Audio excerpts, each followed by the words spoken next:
And the play features 3 cast members: Ambassador Sonam Totin Rake, who is Bhutan's former ambassador to Kuwait, Geneva, Brussels, and Dhaka; Ms. Chami Chedda herself; and Ms. Ariana Minwala, who is a young professional with a background in film industry and media management.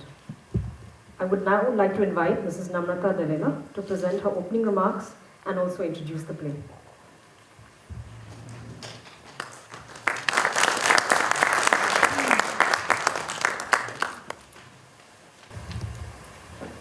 It's a great privilege and honor for our embassy to welcome Our Majesties. The patronage extended to art, literature, and all forms of creative expression by their Majesties is so encouraging, essential, and noteworthy. Your Majesties inspire with their work and are an ideal role model for the women in Bhutan. The message of the play will also echo with the work of the Royal Society for Senior Citizens, set up by His Majesty the King and the Pema Center to address mental health issues by Her Majesty the Gyaltsen. Stories are important. In fact, all stories matter. They are an honest reflection and help in engaging with a place and a person. Stories can be used to empower and humanize.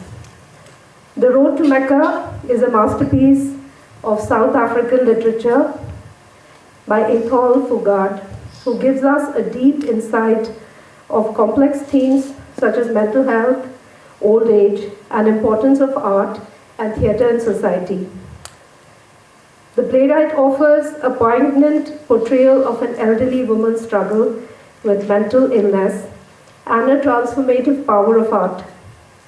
It is a powerful reminder that society must support mental health of elderly people and recognize the vital role art can play in promoting well-being and social cohesion. Theatre has always served as an effective and powerful medium for artistic expression, storytelling, education, and social commentary. It is a performing art where the artist and the audience are engaged in real time, in a state of resonance, experiencing the flavor of the story.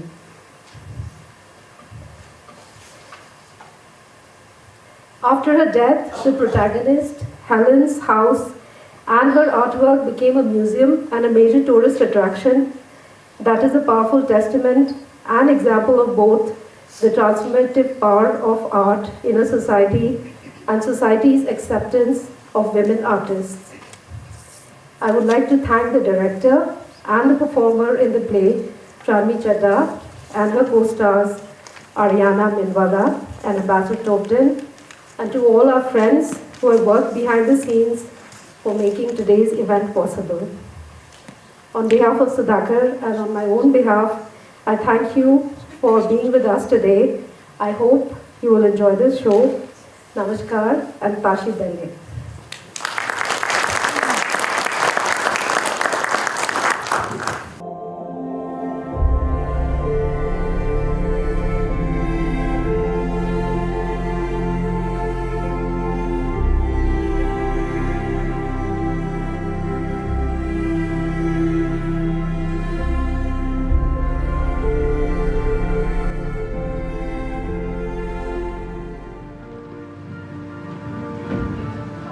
Thank God that's over.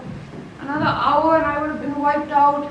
This journey just gets longer and longer every time, Miss Helen. Your hot water is ready. Thank you. And here's some clean towels and, oh, the scented soaps you got for me. What, those? You haven't opened them yet. Well, I was waiting for a special occasion. This is your special occasion. An unexpected visit from you is a very special occasion. Is that all your luggage?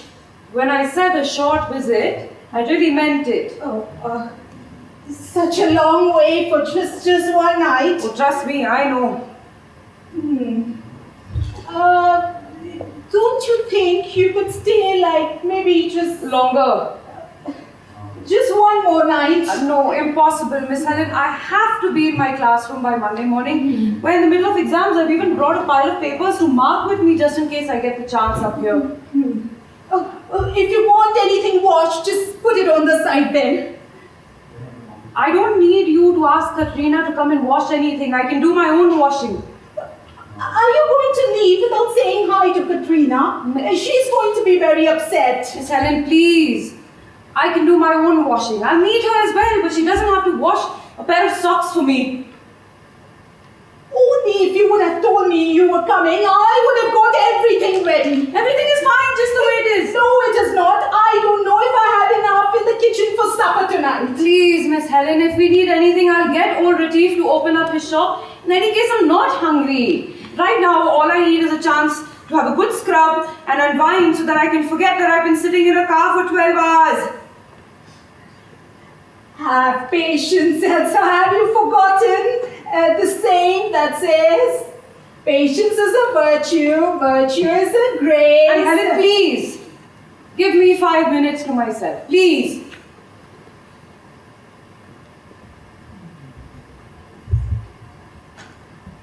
Okay. I'll get your water. Right, thank you.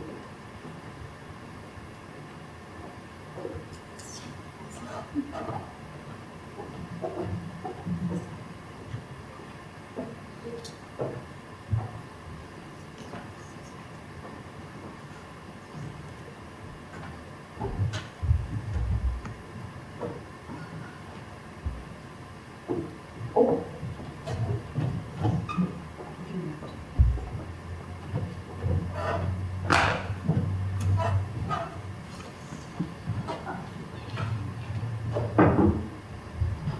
Miss Helen, I'm sorry.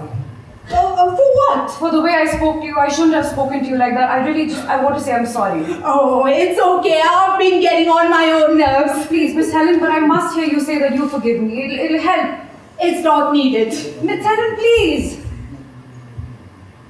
All right, I forgive you. Oh, thank you. I feel a lot better. Do you? Yes, yes.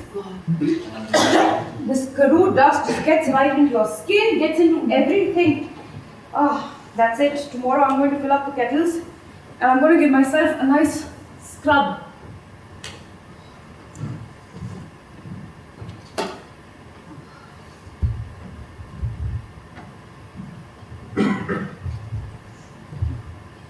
What are you thinking of?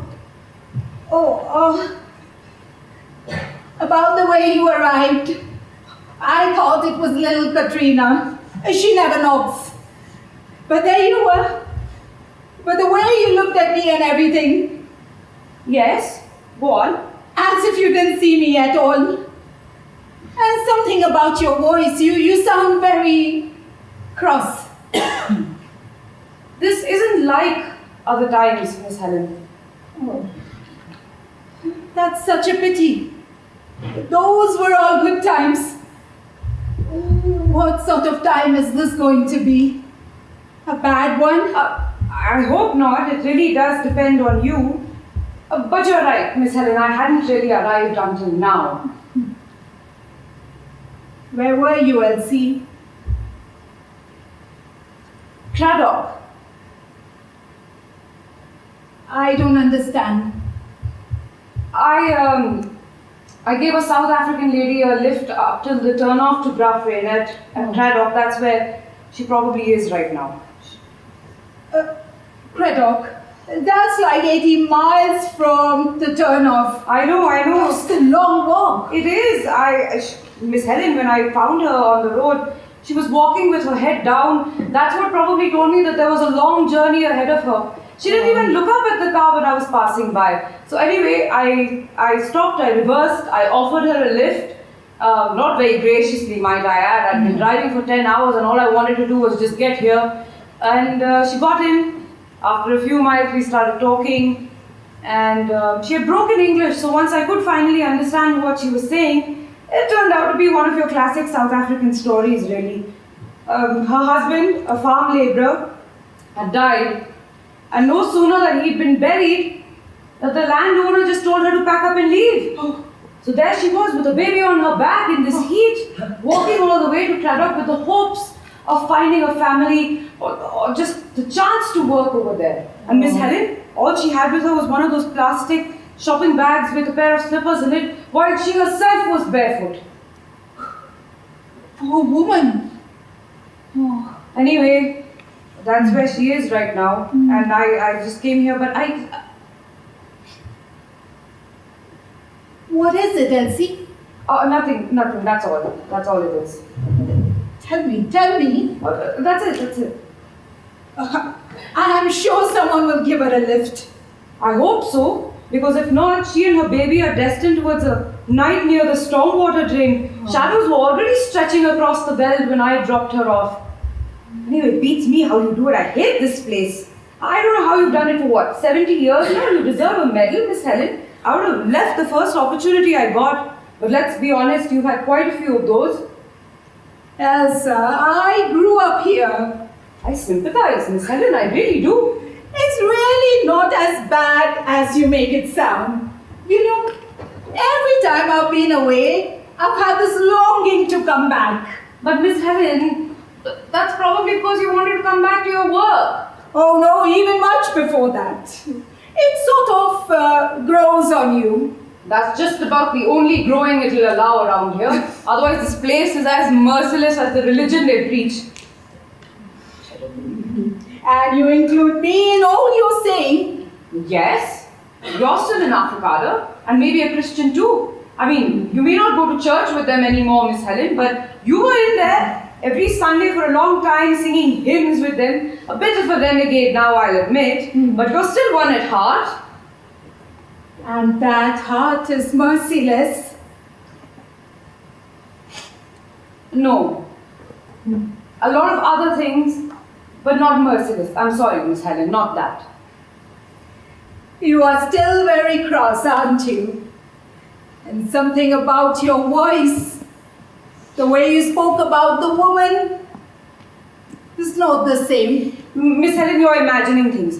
Come now, let's talk about something else. There's enough reasons to get serious later on. Tell me, there must be some village gossip or something you can tell me. Oh, I have no gossip. I mean, the only person who comes sees me is little Katrina. And she only talks about her baby. And then, of course, there is Marius, but you know he doesn't like to gossip. So he still comes snooping around here, doesn't he?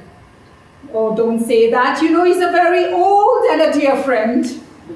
Good luck to him. I hope the friendship continues. It's just that I, for one, wouldn't want him. I'm sorry, Miss Helen. I don't trust that pastor friend of yours.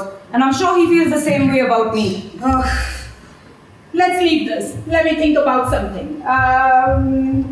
Oh, yes, of course. Good gracious me, how did I forget? Brace yourself, Elsa. Old Gertruda's got the entire village up in arms.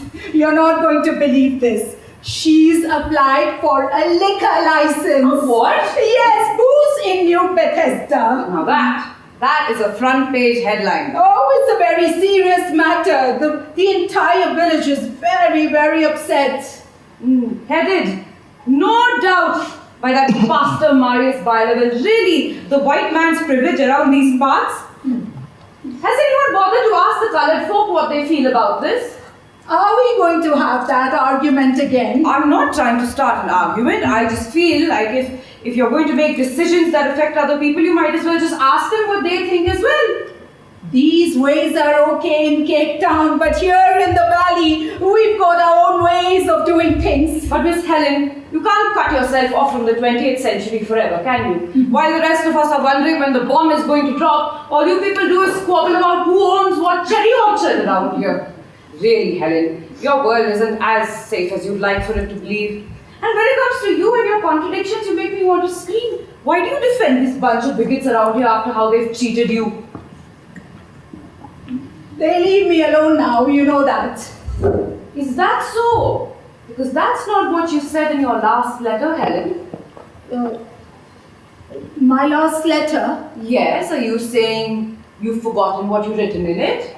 No, I remember, but I don't want to talk about it right now. I'm all flustered yet with your unexpected visit. Let me gather my words and I'll get you that cup of tea you asked for. All right.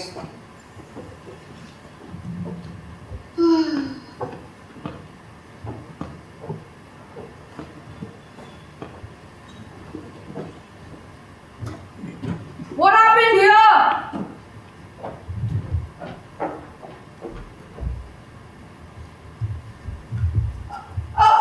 One of the lamps started to smoke. Don't worry about it. I'll get booze Malgus or someone to put a coat on it. You got new curtains, these are nice, and some other new things as well. Yes, I got bored of the old ones. Let me. I found some Marie biscuits in the pantry. Helen, you and your Marie biscuits. Oh, they're delicious. Really? My turn to ask about the news now. Oh no, absolutely not. You can't do that, Elsie. You must. Oh, Miss Helen. Come on now, come on. Well, let's see. What would you like? The good and the bad news? Oh, yes, of course, but please make good a little bit more than the bad, of course. Oh, all right. How about this? The El Sabalo Advertiser, hot off the presses. What would you like to start with? Crime, financial, or the sports page? The front page headliner. Front page headliner, let's see. Right, how's this for a story? Miss El Sabalo to appear before Cape Town School Board for possible disciplinary action. Not again. Oh yes. What is it now? Wait for the story. Miss Balu, a 28-year-old school teacher, will be summoned by the Cape Town Inquiry Board because it is alleged that this year in April, she faced a number of complaints from her grade 9 students, parents, because she had asked her students to write a 500-word letter to the state president on the subject of racial inequality. Miss Balu teaches in a colored school. Is that true? Are you doubting the accuracy and veracity of the advertiser? Elsie, sometimes I feel you go looking deliberately for trouble. All I look deliberately for, Miss Helen, is the opportunity to give my students a chance to think for themselves. What's going to happen now? If I go all apologetic and contrite, a stern reprimand, but if I really go and I tell them how I feel, I suppose I could lose my job. You want my advice? No. I'm going to give it to you anyways. Go in there, say you're sorry, and that you will never do it again. But Miss Helen, both of those are lies. Only white little lies. You know, when I think about it, you're right. Because subversion is only possible in that classroom when I'm there. Because it takes just one man or woman to stand up and say, no, enough, for a revolution to begin. Albert Camus, French writer. You make me nervous when you talk like that. And you sound just like one of their parents. Don't you have any good news? I do actually, lots. Yes. I don't smoke. I drink very moderately. And I try and jog a few miles every morning. You're not saying anything about David. Turn to the Lonely Hearts page. Young woman seeks friendship with young man, etc., blah, blah. I'm asking about David. I'm answering you. There's nothing to say because there is nothing. It's over. What? Did you two have a row about something? A row. Helen, please. Oh, we had a lot of those. But they were just incidental in the whole thing. All I know about him is what you've told me, and he sounded like such a fine, intelligent, sensitive man, just so right for you. He was all of that. But there was also something I didn't tell you about him. He's married, very beautiful woman, and he also has a child, a young daughter. Shocked you? Yes. Why didn't you tell me? I would have warned you. That's exactly why I didn't tell you. I didn't need any more warnings, and I somehow knew deep down that we'd all land up being victims to the situation. But I don't know why, Miss Helen, I also thought that when the time came, I'd be the winner, that he'd choose me over his wife and child. But ding dong, wrong, tolls Elsa's bells at the end. Stop it, Elsa. Defense mechanism, it still hurts, you know.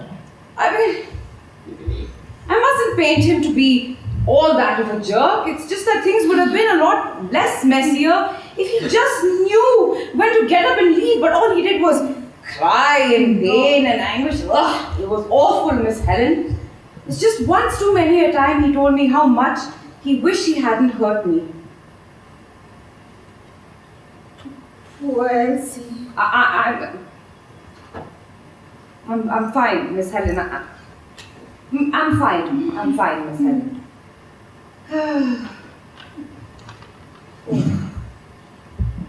Really, like all people, Miss Helen, I thought the big word here was love. But there's an even bigger one. It's trust. Because that's when you drop all your defenses and you jump. And if you made a mistake, oh boy, you're in trouble. Because it hurts like hell. At least Elsa Barlow's not going to be jumping anytime soon. Don't speak too soon, Elsie. Life has surprised me once or twice.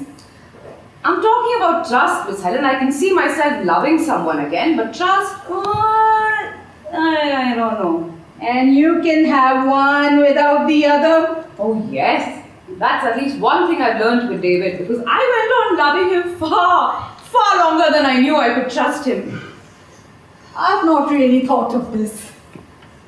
You know, me neither. I think it needs betrayal to get you going. Maybe I didn't have any important trust to be betrayed. Lucky. I mean, the only person I really trust is you. My marriage would have looked like that, but I think Stephanus and I, we were living together more out of what you call it, habit. Well, there you go, Miss Helen. You asked for the news. Oh, I wish I hadn't.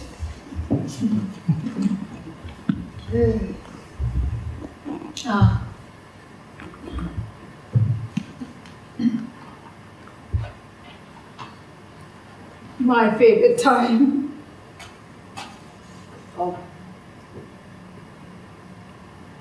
Oh, beautiful.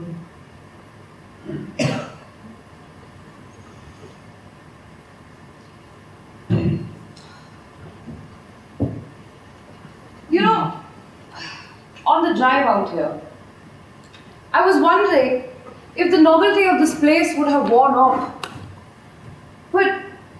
But here it is. You're a little wizard, you know, with all your glitter and your magic and your mirrors and your sculptures. I remember you telling me, Miss Barlow, even the simplest of men can make magic happen with light. Oh, I wish, Helen, I could have made you realize what it was like to be walking down this damn Karoo in an afternoon heat with flies on my head and nothing but boredom, but then to be stopped, and I mean absolutely stopped in your tracks by all that's out there, and that you have barely recovered, and come inside to have seen all of this. Really, Helen, I wish I could tell you what it was like to see your Mecca for the first time. I stood here and gaped. Because what in God's name were I looking at? Was I hallucinating? Heat stroke? I mean, owls with motor cars for headlights, peacocks with more glitter and color than the real birds, not 3 but 12 wise old men, pyramids and whatnot, and then you standing next to a mosque made of beer bottles, staring back at me like one of your owls. Really, Helen, my gosh. Everything they said about you was right. A true Mad Hatter, a genuine Karoo nutcase. Be careful, Barlow. They didn't say she was violent. Just a little crazy. Not dangerous either.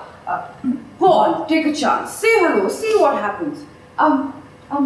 Hello, Miss Helen. Oh, you are exaggerating. It wasn't like that at all. It was exactly like that. And I wasn't working on a mosque, it was a mermaid. Oh, how could I have forgotten your mermaids?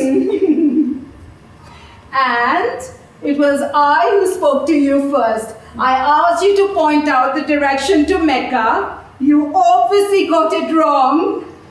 I corrected you, invited you to the yard, and then here inside the room. You were proud of yourself, weren't you? Admit it. No, of course not. Miss Helen, please, this is no time to be modest. You weren't even a little. Maybe just a little bit. Miss Helen, a little? All right, I was very proud of myself that day.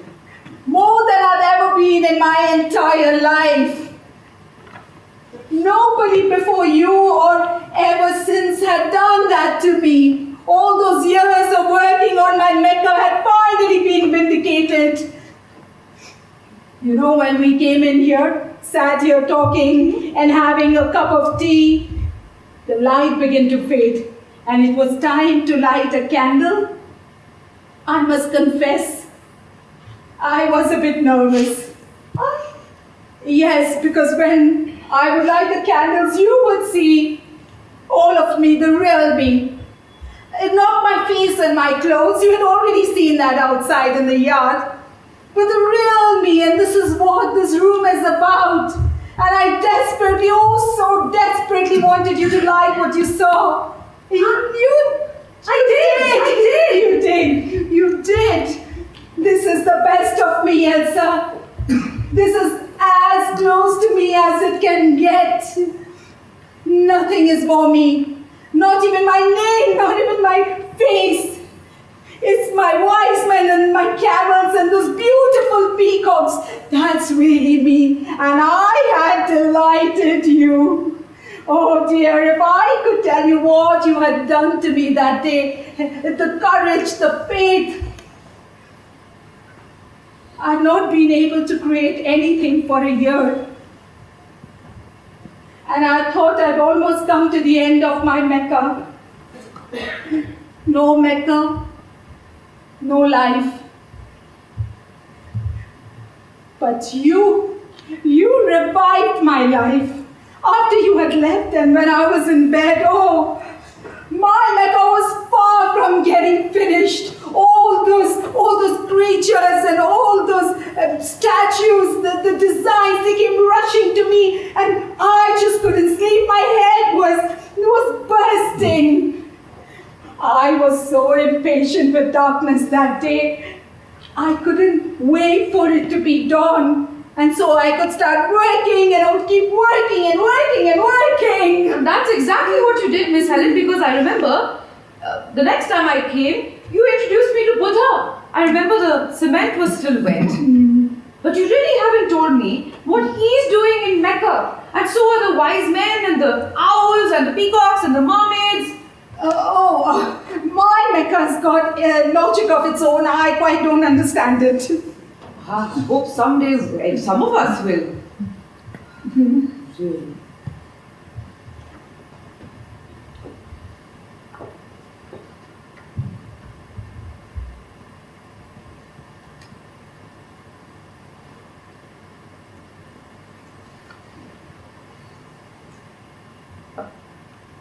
Miss Helen? I think it's time we spoke about your last letter.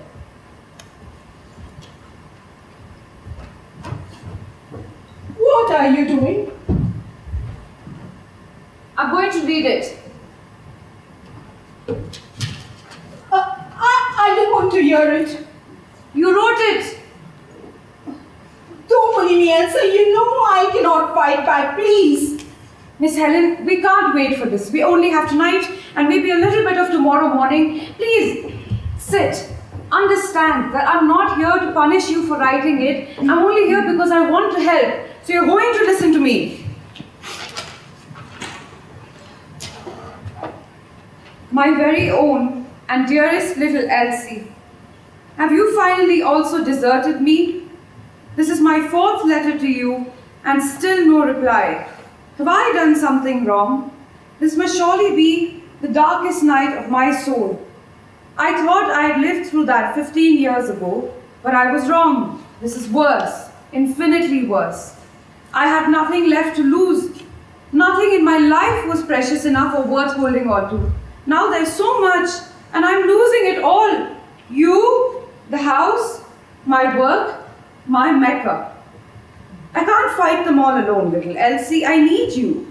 Don't you care about me anymore? It's only through your eyes that I now see my Mecca. I need you, Elsie.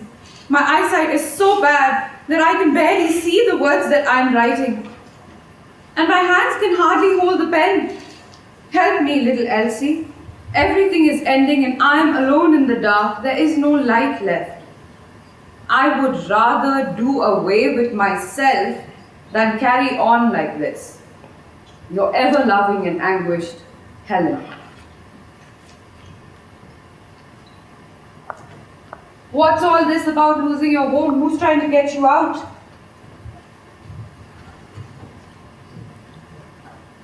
I exaggerated.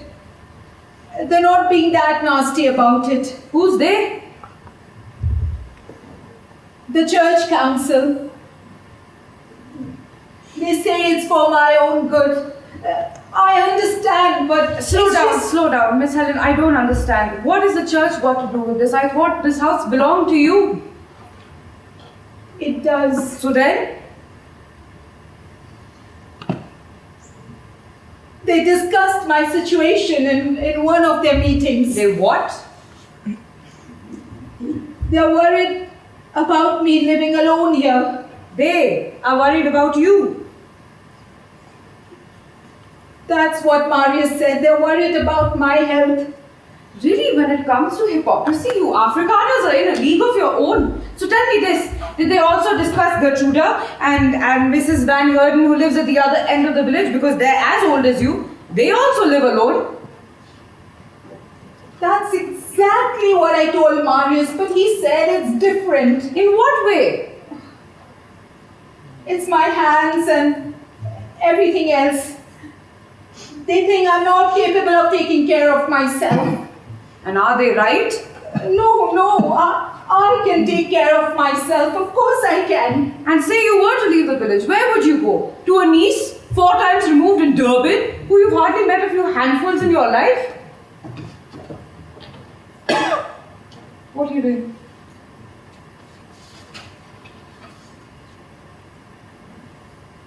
What is this?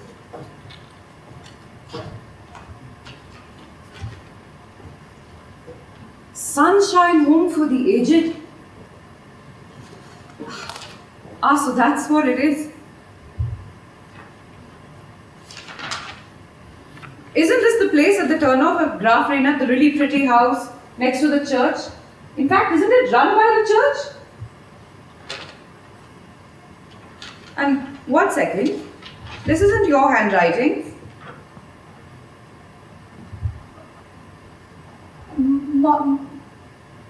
Marius filled it for me. Very considerate of him. He's coming to fetch it tonight. For a friend, he seems a little over-eager to have you on your way.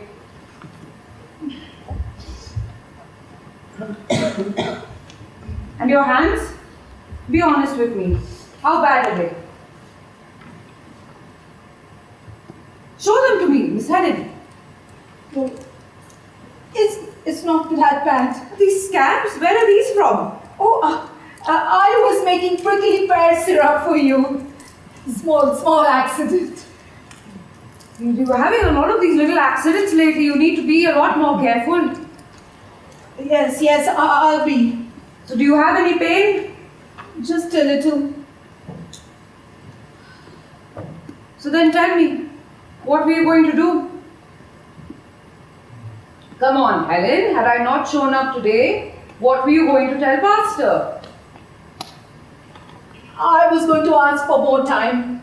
You were going to ask for more time and not tell him that you wanted more time. And 1 second, I thought you knew what you wanted.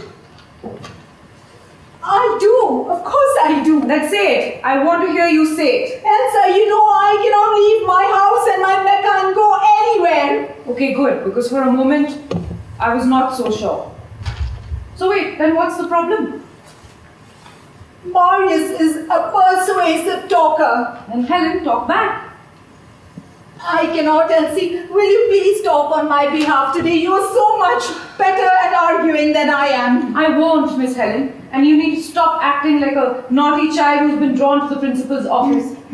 Really, the more I hear about this pastor friend of yours, the worse it gets. If you want my advice now, you'll keep the two of us away from each other. And I won't argue, Helen, because there is nothing to argue about. This is your house, not his. And he's certainly not being discussed at these church-going meetings. Who the hell do these people think they are? Sitting around a table discussing what happens to you. Marius said they're concerned about me. No, they're not. I don't know what they're concerned about, but it's not about that. Really. Helen, dumping you in an old age home full of people who have reached the end of their lives and no one really wants around anymore? Stop it.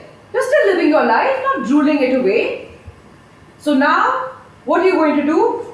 We're going to put on a brave face when the pastor comes this evening, and we're going to talk about all things nice. We'll talk about the weather and all that, and offer him some tea and biscuits. And when the time comes, we're going to hand this back to him, unsigned, with a firm no thank you. Alright, and just to make sure he gets the message, we're going to tell him about your appointments at Graf Reinhardt next week to see a doctor and an optician, even if we can do something just to ease the pain. Oh, and of course, something good for that depression of yours as well. I have no appointments. I don't know what you're talking about. You will on Monday. Before I leave tomorrow, I'm going to ask Gertruda to drive you to Graf Reinhardt next week, and I'm going to follow up on those appointments. Slow down, Elsie. Let me talk now. No, you're going to agree. And that also includes letting Katrina in 2 or 3 times a week to do up this place. Katrina, you're in the house. There's no work. I can do everything. It would have been spick and span if I knew you were coming. It has to be spick and span all the time, Helen. To hell with my visits and my holidays. I don't live here. You do. I'm concerned for you at this point, Helen. Really. No, Elsa. I can't wait. You're listening to this. I'm going. Helen, if you leave this room, I'm going to get back into my car and drive off to Graf Reinhardt. I'm not making all of this up. I'm just trying to help you. No, you're not. Then what have we been doing? Go to the doctor and get spectacles and bring Katrina home. You want me to read this again? You are treating that letter like a shopping list. That's not what I'm talking about. What are you talking about? Darkness, Elsa, darkness. The darkness that smothered my life in here 15 years ago. The same darkness that would come pouring down the chimney into the room when I was a little girl and frightened me. If you don't know what I'm talking about, blow out the candles. Those were easy darknesses to deal with. But this is much worse. It's inside me, and I cannot light candles in there. I didn't know this could happen. I thought I was safe. I had all the candles I needed. That's what growing up meant to me. My own candle by the bedside. They have given me courage all my life. But now, there's no growing up. There are no more candles, and I'm frightened. More frightened than little girl ever was. That's what I was talking about, Elsie. I'm frightened, and Marius can see it. He's no fool. He knows his moment has come. What moment? All those years while I was working on my Mecca, he was waiting for it to be finished. He was there standing, waiting and watching while it was taking shape. I used to look at him through the curtains.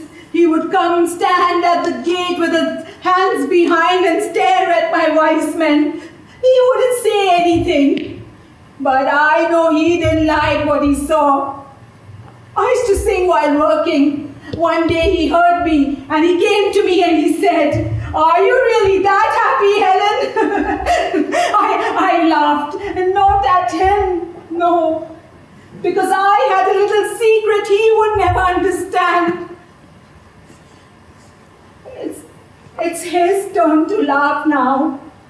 Oh, but he won't do that. He's not that sort of a man. He will be very gentle about it. He will gently pull the curtains and close the shutters just like he did 15 years ago.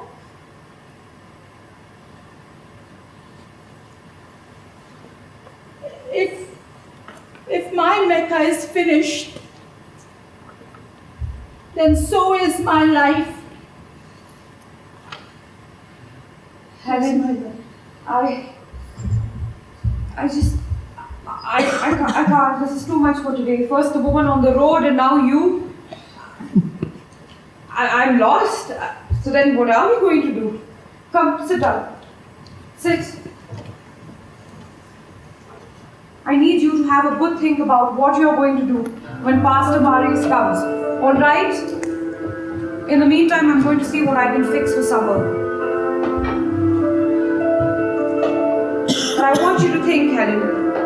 I want you to have a really good think about this.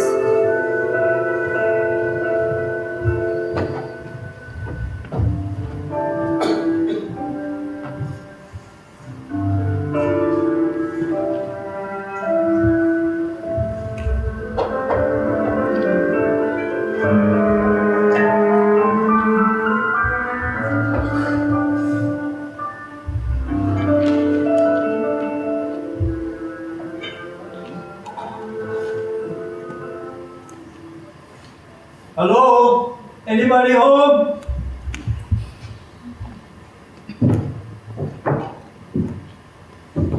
Ah, Miss Helen in the dark. I thought nobody was home.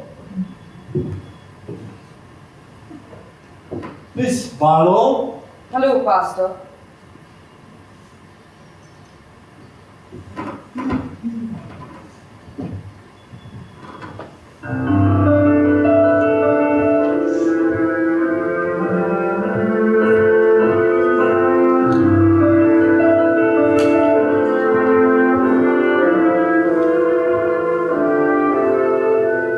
Ladies, look what we have here.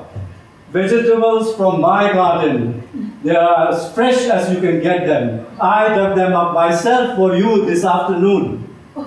That's very kind of you, Marius, but you shouldn't have bothered. No bother at all. I've got plenty stored in my pantry, and it would have been a sin to let it rot in the ground. At our age, we need fresh vegetables, Helen. Those muddy biscuits and tea, not a balanced diet. You know, Miss Barlow, in the old days, Helen had a fine vegetable garden of her own out there. But as you can see, the humble potato has been crowded out by other things. I don't think there's enough space to grow a radish. The good Lord was very generous to us this past year. I don't know what we did to deserve it, but we got the rains just when we needed them. Not too much, not too little. Right, Helen? But Pastor, when I drove through the Karoo this afternoon, it seemed extremely dry and desolate. Dry, certainly, but not desolate. It might appear to you, coming from the city, as it did when I first came here. But you see, Miss Barlow, that's because we're deep into the autumn.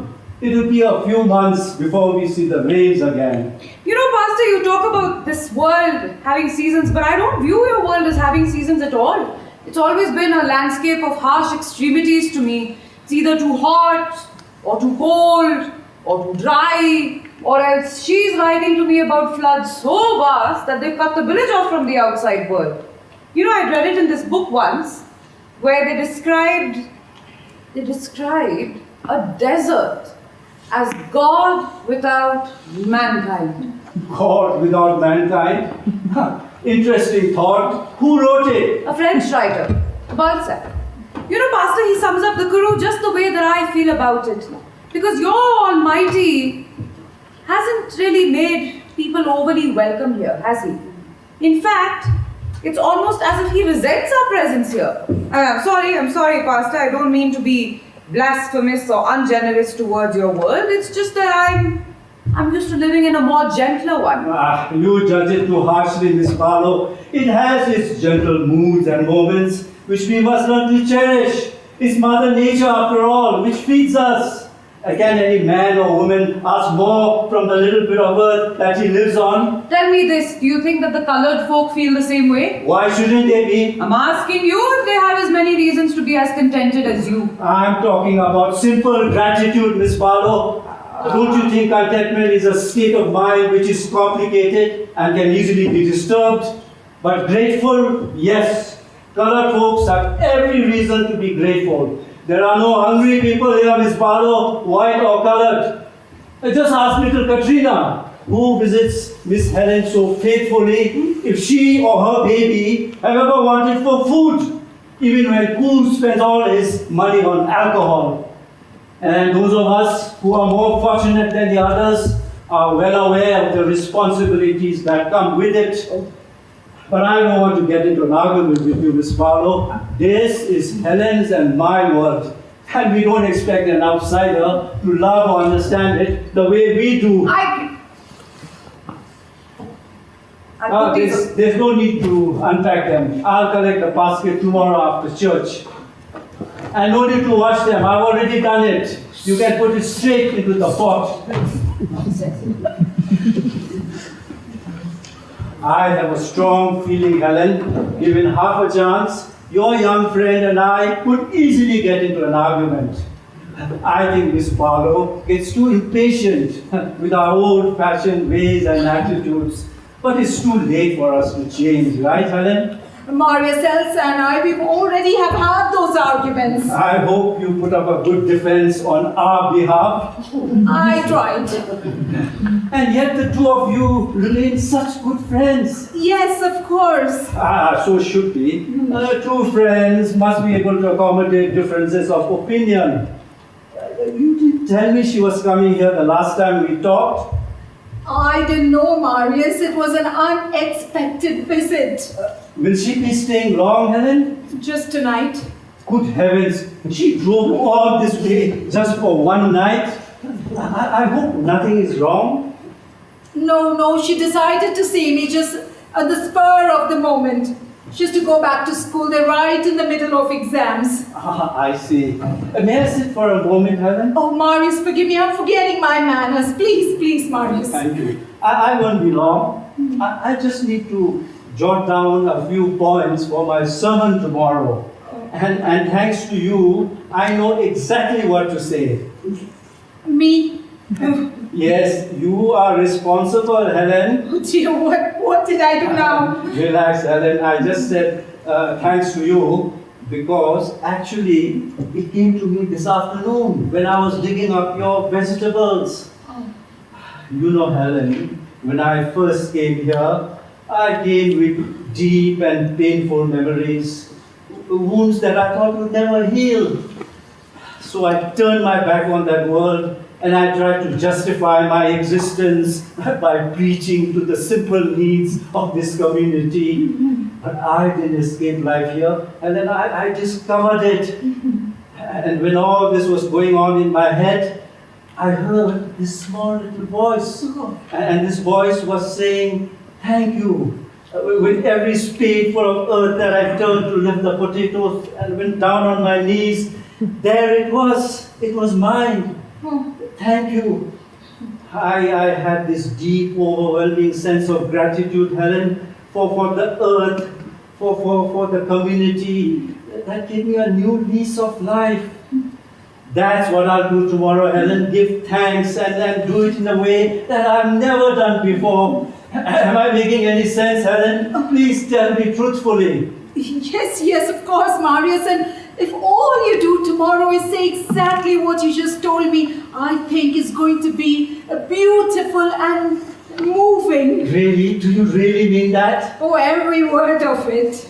Then I will. You know, Helen, I must make a small confession to you today.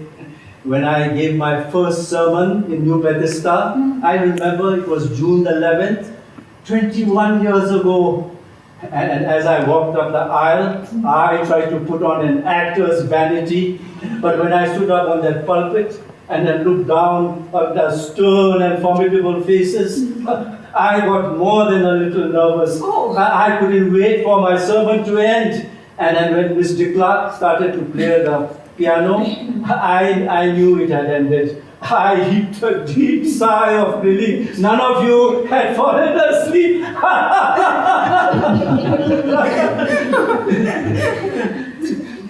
Marius, you were superb. I mean, you had no reasons to be nervous. You were very impressive. Thank you, Helen. You were in that congregation. And Stephanus was next to you as he would be every Sunday for what, another 5 years? 5 years. That was a long time ago, Helen. A very long time ago. It feels like a different lifetime now. Helen, what?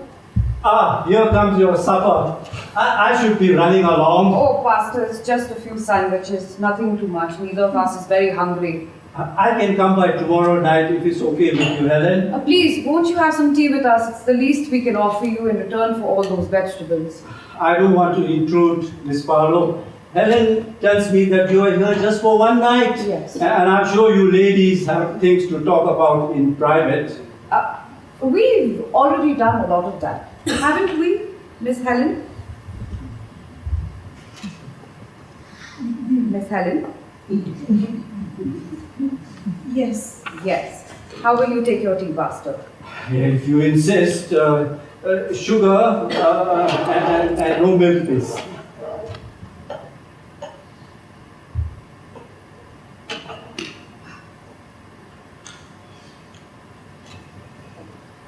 Are you sure you want to discuss this now, Helen?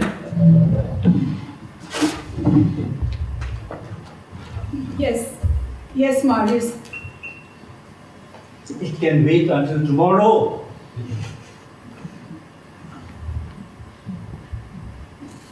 No, I'm ready. All right. But before we get to this, I've got good news for you. I've spoken to Pastor Gary Clay, and he assures me that the room is definitely yours. But obviously, he can't keep it empty forever. As it is, he broke rules, Helen, to put your name on top of the waiting list as a personal favor.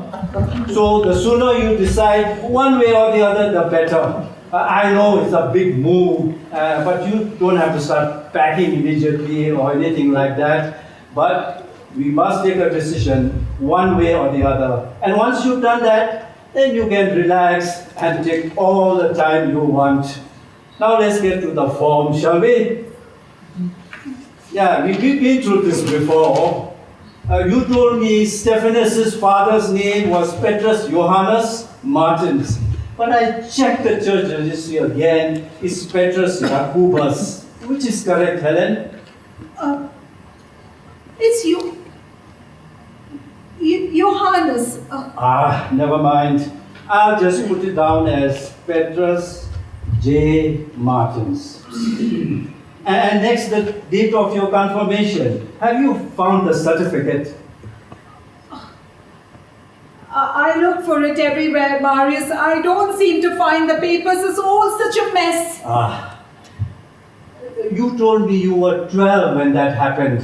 So let me just put it down as 1920. Well, that takes care of that. And just 2 little points from Pastor Gary Kay, and then you can enjoy your supper and take all the time you want.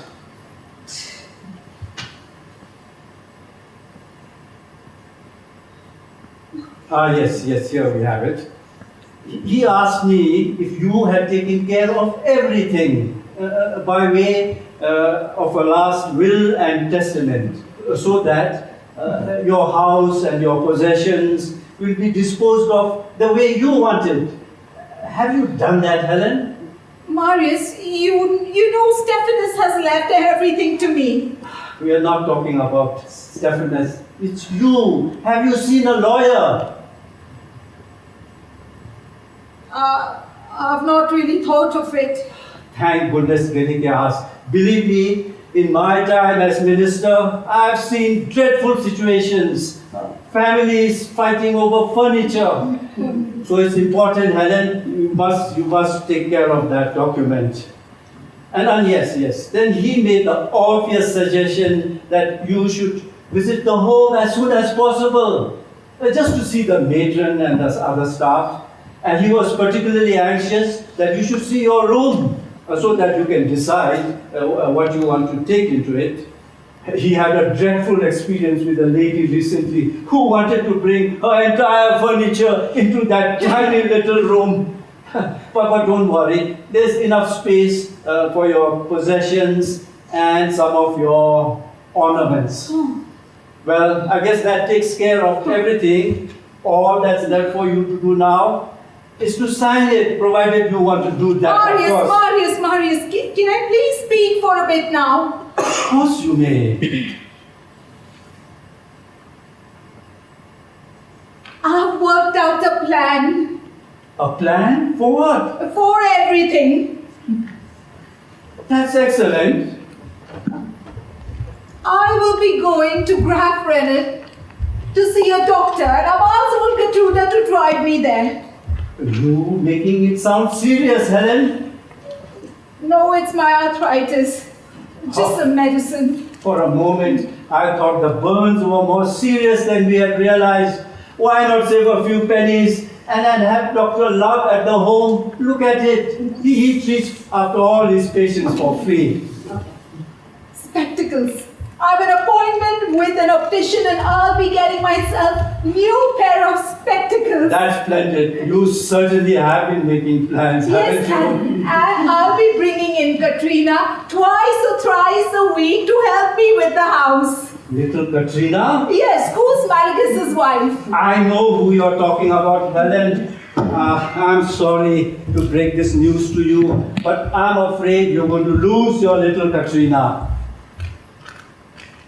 What do you mean? Coos, he's asked the divisional council for a transfer to the Aberdeen depot, and I think he's going to get it. So? So, I'm sure little Katrina and the baby will go with him. She was here just a few days ago and she said nothing about it. She probably didn't think it was important, Helen. How can you say that, Marius? Katrina very well knows how much I depend on her. We know you're fond of sweet little Katrina, as we all are. But don't exaggerate, Helen. There are plenty of good women out there in this community who can help you, give you a hand in the house and help you pack if you're ready to move, of course. I'll tell you what, I'll lend you my faithful old Nona. She's looked after me for 10 years and I haven't missed a single thing. You can trust her with your life. I am not talking about a servant, Marius. I thought we were, Helen. No! Katrina is a friend. She's the only one who visits me. How can you say that? We are also your friends, Helen. I'm not talking about you, Marius. You are different. But for the rest, they are like strangers. I might as well not know their names, and they look at me like I were a stranger as well. Strangers? Really, Helen? What about old Gertruda, Mr. Sterling, Mrs. Van Herden? You grew up with them. You are being unfair, Helen. They behave towards you apparently the way you want them to, which is to leave you completely alone. I don't think you realize how much you've changed over the last 15 years. They don't recognize the person that they knew. This is is also your lifestyle, Helen. This hobby of yours, if I can call it that. This isn't exactly the sort of room village ladies feel comfortable having an afternoon tea. And as for all that's out there, the less said the better. I don't harm or bother anyone, Marius. And does anybody do that to you? Yes, everyone is trying to force me to leave my home. Nobody is forcing you, Helen. If you sign that form, it must be out of your own free will. You're very agitated tonight, Helen. Has something happened to upset you? You were so reasonable the last time we talked. I thought you understood that our only motive is to do what's best for you.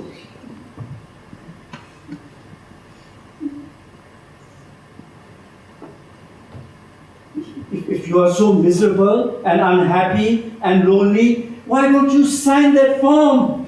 Sign it, Helen. Just get over with it and sign it. Come on.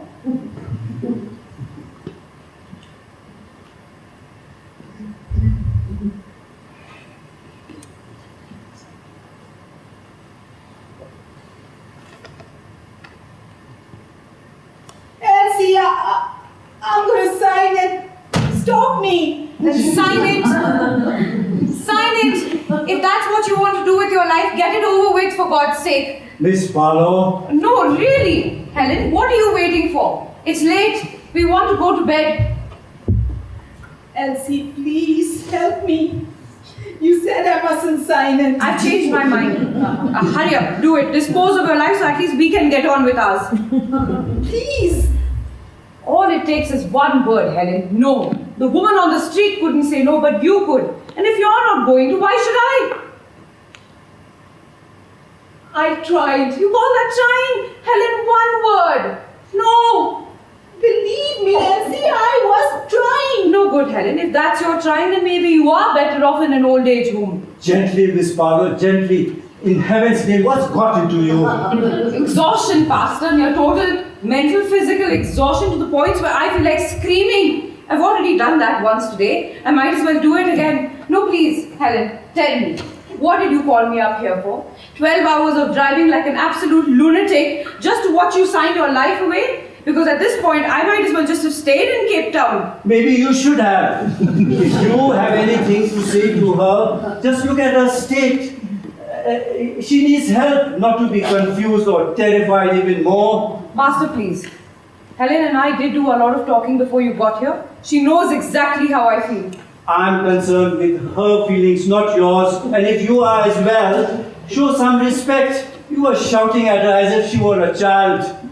Me treating her like a child. Can you really stand there and accuse me of that after all that I've just seen and heard from you? I don't know what you're talking about. Oh, I'll tell you, Pastor. You were bullying her and you were blackmailing her by taking the grossest advantage of what you call her confusion and helplessness. I've been trying to tell her that she is neither confused nor helpless. So you think you know what's best for her? No, Pastor, you're wrong again. I think she knows what is best for her. And if you would have given her a chance to answer, she would have told you that it has not been kicked into an old age home full of old people who've reached the end of their lives, because she's still living it. And please, you're forgetting one thing.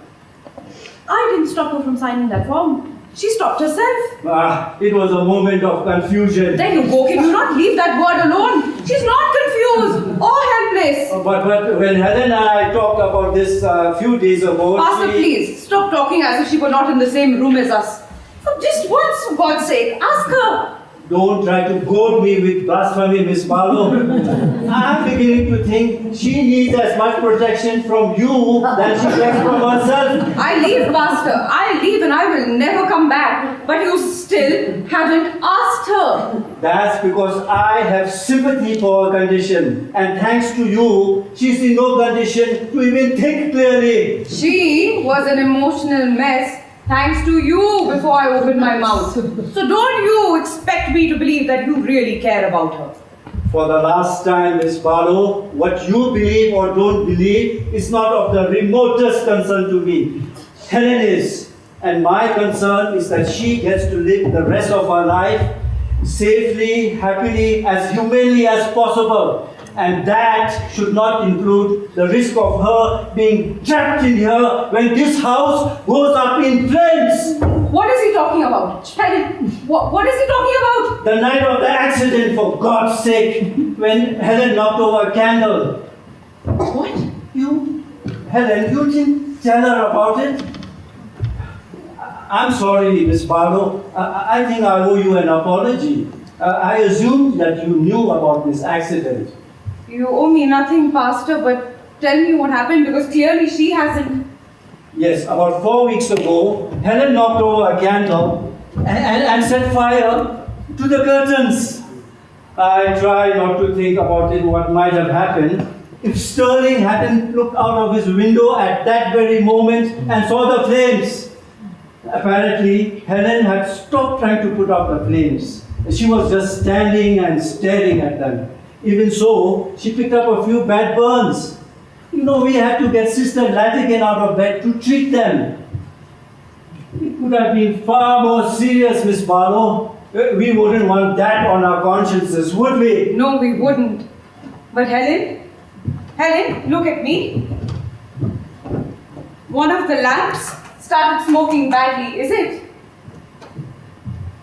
And these scabs on your hands were from making me prickly pear syrup? Really, boy, Helen, can you do it? Don't you ever talk about trust between the two of us ever again. Now that does it. I'm going to bed. May the best man or woman win. Good night. Elsa, please listen to me. Helen, I'm making an early start tomorrow morning. I will see you then. Elsa, please don't abandon me. You've abandoned yourself. You are the first to jump overboard. You don't have enough strength to defend yourself or your work against him, and you lied to me. Helen, such stupid bloody lies, and for what? As a matter of what is the point of anything at this stage? All you've done is just made me make a fool of myself again, Helen, but this time I don't find it funny. I bloody well resent it. The only reason I didn't tell you is because I was frightened that you would agree with them. Stop talking, Helen. You're only making it worse for yourself at this point. But now that I've heard about this accident of yours, they just might be right. You should be in an old age home. Because, Helen, hello? Corrugated iron and wood, give this place half a chance and it'll go up like a bonfire. And he said you were just standing and staring at the flames? What was that all about? Could you made a run for it? I've heard that's what happens in the face of fear. You either run like mad or you stand still, sort of in a paralysis. But that's just what it was, wasn't it? An accident. Not you, Helen, trying to take the house with you in one final blaze of glory, was it? How dramatic, Helen. It's one hell of a way to go, I'll give you that. But if you wanted easier ways, you could have just written it in one of those letters. Ladies, enough. I don't know what's the matter and what's going on between the two of you, but in heaven's name, stop it. I think Helen's aware of the dangers involved. And now that you do as well, can I at least appeal to you for your support to persuade her to do the right thing? You want my help? Yes, that's if you finally realize why we've been trying to persuade Helen to move into an old age home. We don't persecute harmless old ladies, Miss Barlow. And what about ladies that aren't so harmless? Now what are you trying to say? That she's anything but harmless, which is why you people can't leave her alone. For 15 years we've been trying to do that. I beg to differ, because stoning her house and her statues is not leaving her alone. That is no way to treat harmless old ladies. So?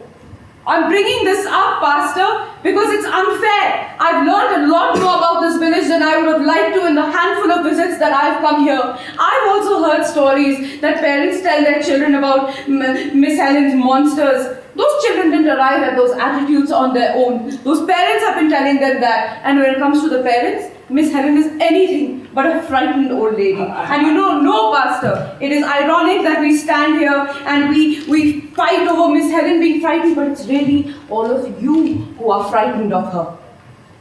I'm telling you what I've already told Helen. And by the way, the people that you are talking about her grew up with her and have known her much longer than you have. Not anymore. You said that so yourself.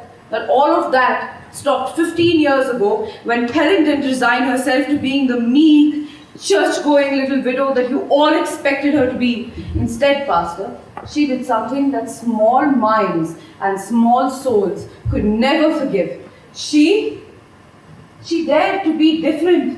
And you know, Pastor, that makes you right about one thing. That those monsters out there, they are monsters for the sole reason that they express Helen's freedom. I know that that's a word you would have not liked to have heard. And I bet it counts as a sin in these parts. God, forgive us, a free woman. There's a hell of a lot of talk about freedom in these parts, Pastor, even from where I come from. But that's all it is, it's just talk. But not with Helen. She's lived it, Pastor. Do you know why I come here? It's a hell of a long drive. And it's not for your damned Karoo scenery. And really, it's not for the sympathy of an old lady who really, Pastor, no one is talking to anymore. It's because she challenges me. She challenges me into a life, into an awareness and responsibility towards my life that I never really knew I had until I met her. One dusty afternoon, 5 years ago, when I was walking through your damn Karoo, with heat on my back, flies on my head, I met my first true spirit in Helen. And it is in her betrayal tonight that I am behaving the way that I am. You call that nightmare out there an expression of freedom? Yes!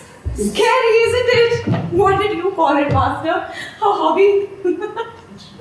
I think even you know it's a lot more dangerous than that. Be careful, Miss Barlow. In another age and time, what you just said might have been called idolatry. Idolatry, Helen. And I do not take that lightly. I remember the first one very clearly, Helen. I made the mistake of smiling at it, dismissing it as an ideal whim coming out of your loneliness. It happened that first Sunday's church that you missed. I thought you were sick. And instead of being in bed, you were out there in that yard making yet another, I don't know what to call it. Owl, Marius. It was an owl. Couldn't it have waited until after the service? Oh, no, it was my first owl, Marius. Helen, I grieve for you. You turned your back on your church, faith and us for that. Those statues, they can't give you love or take care of you the way we want to. And God knows we want. You spurned our love for the company of those cement monstrosities. Don't call them that. Helen, listen to me. Listen to me, because I feel like if you do, everything will be all right. These people, they're not just frightened of you. They don't just throw stones at your statues and your house. They throw stones at something a lot bigger than that, at you, at your life, your beautiful, light-filled, glittering, colorful life. And they can't leave you alone for the sole reason that they're so jealous of it.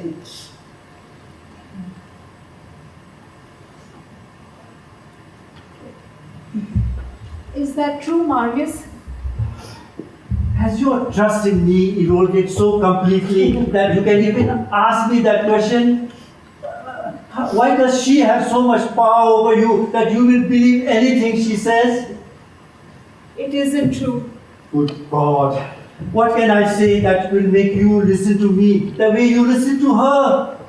I have been listening to you. No, you Marius. haven't, Helen. If that was so, I wouldn't be defending myself against the accusations of someone who knows nothing about my true feelings for you. Am I on trial here, Helen? For what? For caring for you? We have known each other for 21 years, and all that's outweighed by a handful of visits by her. Why, Helen, why? I will take that question with me to my grave.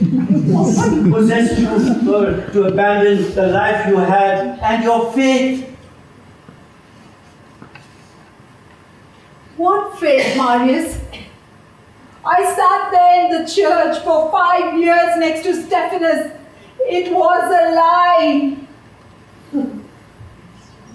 You know what God looks like when you have lost your faith? It looks like a small stone. And heaven, a useless one, and hell, a flat one, and all of them. Salvation, damnation, grace, all of it, nothing but a handful of stones, Marius. Why didn't you just come to me, Helen? I would have broken my soul to help you win back that faith. I had already accepted it, Marius. It was too late. Nothing more was going to happen to me except for time and the emptiness inside. I had gotten used to that. Until the night in here, 15 years ago. I've not told you about that night. I've told no one, not even Elsa. It had to be kept a secret, and a very special one, while I was working on my Mecca. But so much has happened now that it just feels right to do so. Marius, do you remember? You got me home after Stephanus' cremation in the evening, and you helped me with the coat, and you put on the kettle, and oh so gently you pulled the curtains and closed the shutters, and I know you were trying to protect me. You didn't want anyone to look into the house and see me mourning, grieving, but by doing so, it just felt like you were putting my life away. And your words of comfort, Marius, they didn't help, and it's not your fault. You didn't know I wasn't mourning Stephanus' death. I never loved him. He was a good man, and it was sad he had died so young, but my black widowhood was only and solely for my own life. And with him gone, you had a little girl in here with you, Marius. And remember, you lit a candle for me that day. I sat here for I don't know how long after you were gone. Such a sad little light, and tears of wax running down the side. I had none left, nor for myself, and nor for Stephanus. That candle did all the crying in here that night. Oh, and it burned very low. I'd surrender to what would have happened after it was out, but instead of the same to happen, allowing the darkness to defeat it, that little light seemed to have found its courage, and it started to burn brighter and brighter.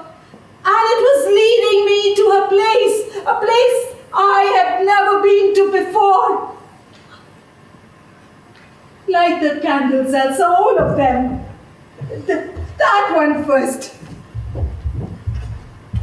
Marius, you know why that one first? Because that's the east.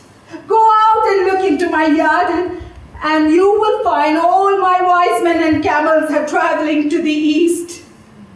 That's where I went that night. And it was the candle that you lit that led me there. Oh, a city, Marius, a city of light and color, with beautiful palaces and white walls with dazzling minarets. And in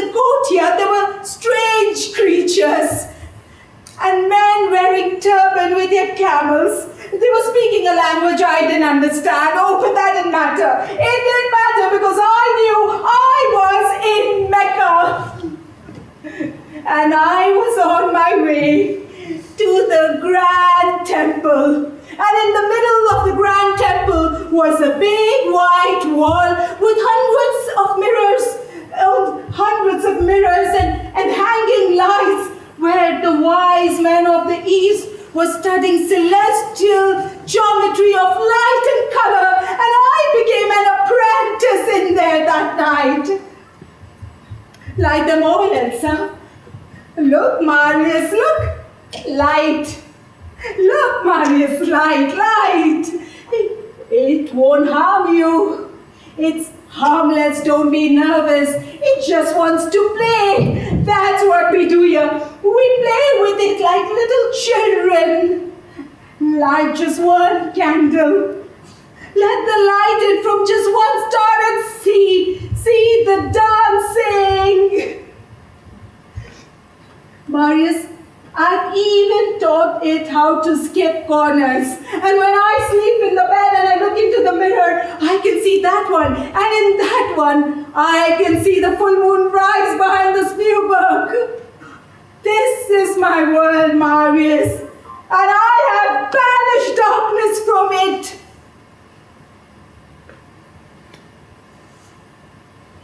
This is not madness.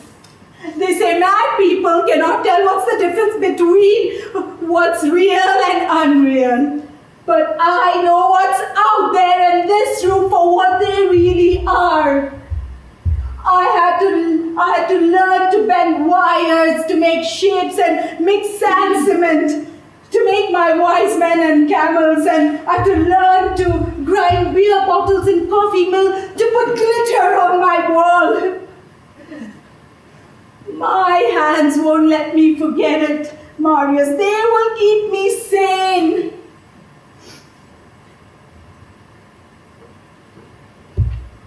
This is as far as I could come to the real Mecca. And my journey is over now, Marius.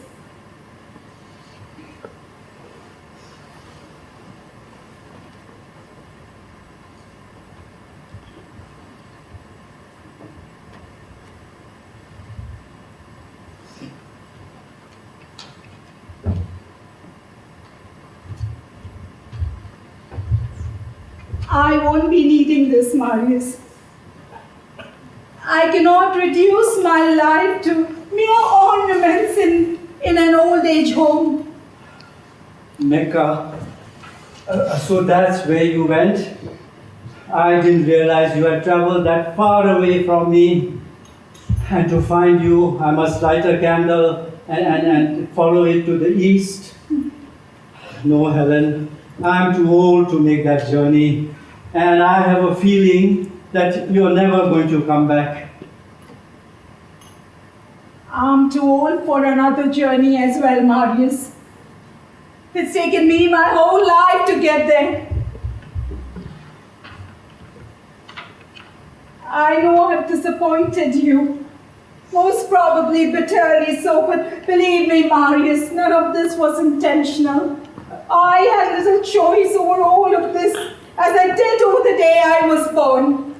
I think I believe you, Helen, which makes it all the harder to accept. All these years, I thought I could reach you and that we could be together for the rest of our lives. It just seems so terribly wrong and unfair. Eletter's death was wrong in the same way, Helen. What is it, Marius? I'm trying to go, Helen. Trying to find that first moment of my life that must be lived out in the shadows of something that is so wrong. Are we saying goodbye? Yes, Helen. I never thought that it would happen tonight. Be sure to put out all the candles before you go to bed, Helen. I've never seen you so happy. There's more light in you than all your candles put together.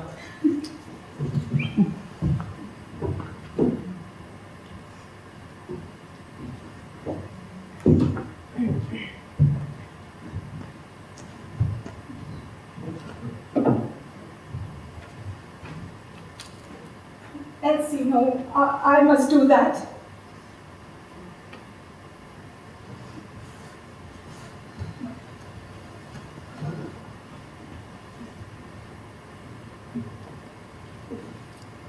Tell me about his wife.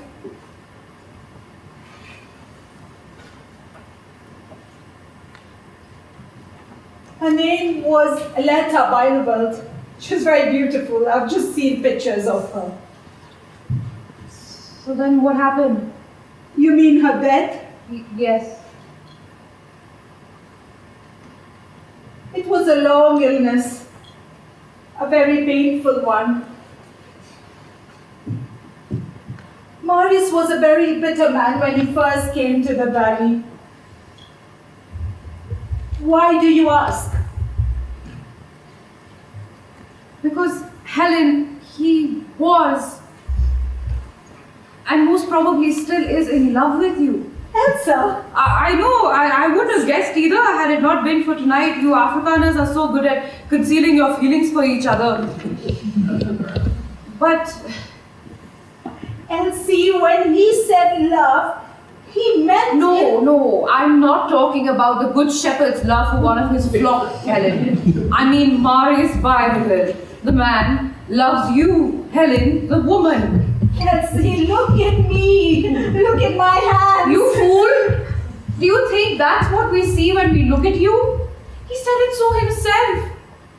You're more radiant than all your candles put together. And he's right, Helen, you are. Stop being so naive about it. But anyway, that's his problem, right? You did what you had to.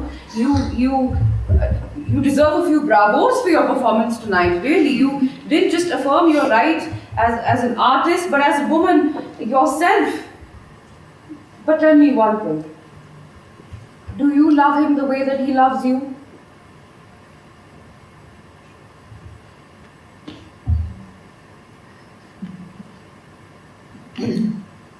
No, I don't.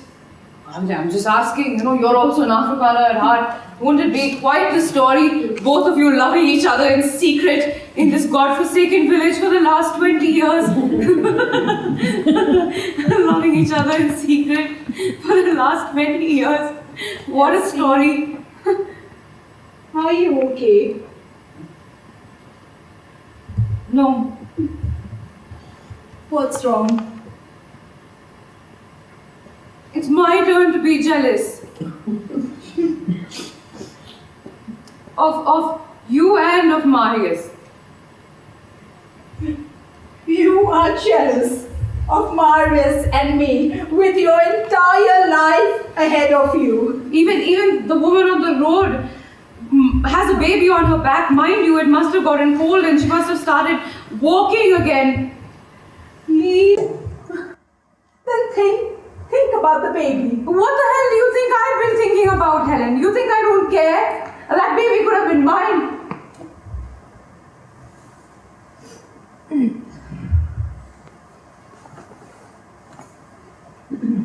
Might as well. 2 weeks after David left me, I discovered I was pregnant. And I had an abortion. Do you understand what I'm trying to say, Helen? I understand, Elsa. I put a violent and an abrupt end to the first real consequence of my life. Do you understand what I'm saying? I understand, Elsa. I understand. There's also a sequel to the story about the African lady. After I dropped her, I gave her whatever was left of my money and my food. And after she kept telling me that God would bless me, I asked her what her name was, and she said her English name was Patience.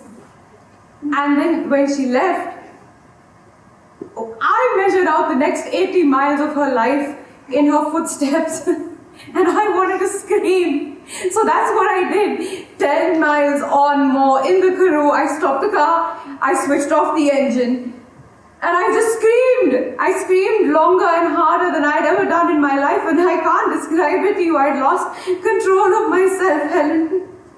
Because I hated her. I hated the baby and I hated you for dragging me all the way up here because Helen, Patience is my sister. That baby is mine. You are our mother and I still feel so lonely. Then why were you being so cruel to us? There were times I couldn't even recognize you, Elsie. Because I was trying to punish us. Punish us for what? I've told you, for being old, for being poor, for being young, for trusting enough to jump for our stupid helplessness. You don't punish people for such things. The only time I really felt helpless tonight is when I thought I'd lost you. So, what am I supposed to do, Helen? Stop screaming. I'm crying. Cry. What's wrong in crying? I would, if I could still, not for myself, but for you, for Patience, and for the baby. Was it a boy or a girl? I don't know. I don't think I don't know.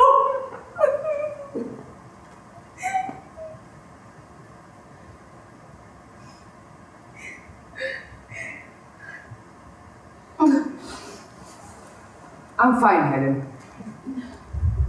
I'm fine. I never doubted that.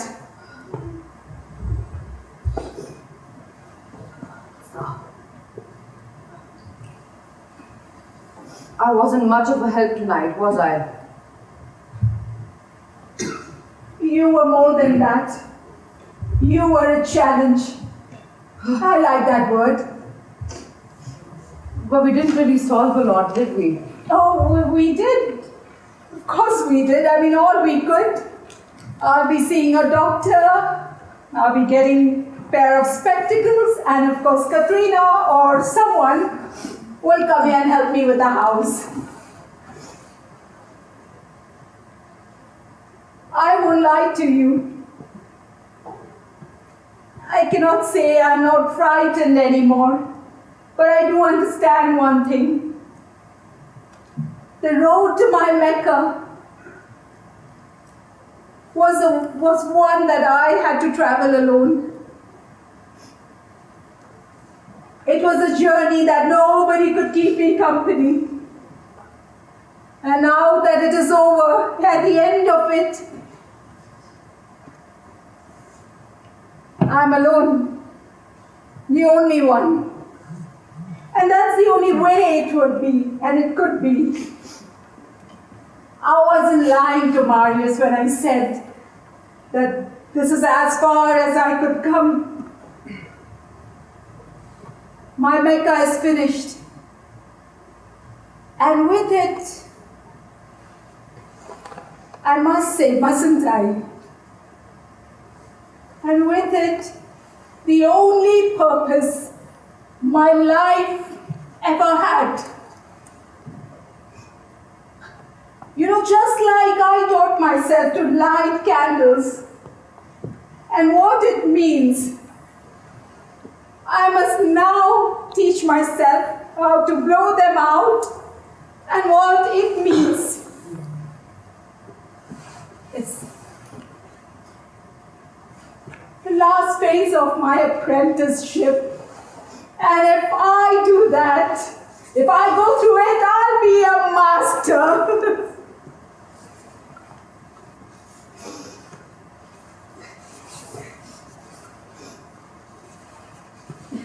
Helen, I'm cold.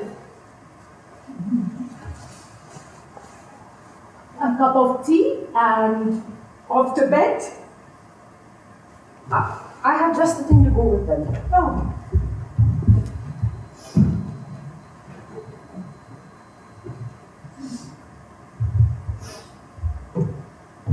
Here.